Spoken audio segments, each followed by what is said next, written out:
Black History Month 2023 will go down as the year African Americans around the country have had to show up and fight back against being sent back to before 1926. Black History Month started as Negro History Week in February 1926 by Carter Woodson.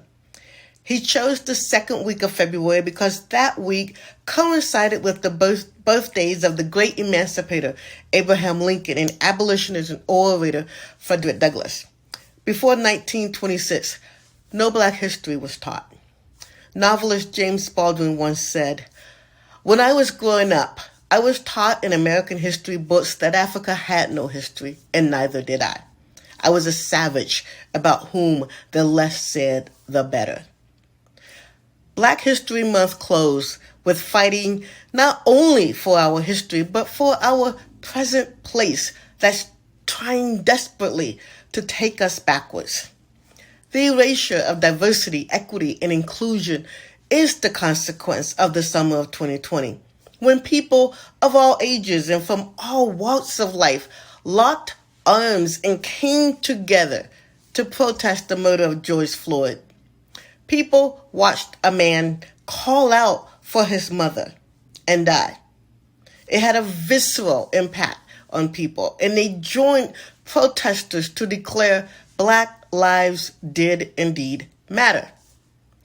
This, of course, did not sit well with some people who feared a shift in power dynamics. As companies began to ask the question, how can we do better? Another segment of our society asked, how do we stop this? A line can be drawn from Minneapolis, Minnesota, 2020 to Selma, Alabama, 1965.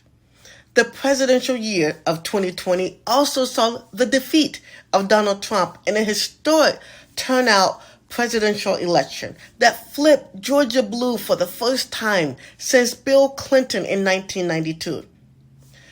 After the passage of the Civil Rights Act of 1964, the Voting Rights Act of 1965, the Fair Housing Act of 1968, and the civil unrest that followed the assassinations of presidential candidate Robert Kennedy and civil rights leader Martin Luther King Jr., the same political backlash occurred as the political parties literally flipped. The Southern Democrats, who were staunch segregationists, left the Democratic Party and formed the Dixiecrats. The Dixiecrats would later align with the Republican Party. And in 1968, the once Democratic stronghold in the South flipped Republican.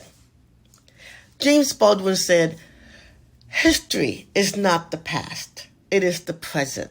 We carry our history with us. We are our history." We are living history every day.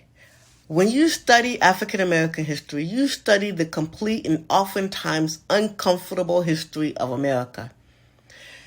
As Black History Month 2023 come to a close, stay vigilant, stay aware, stay present.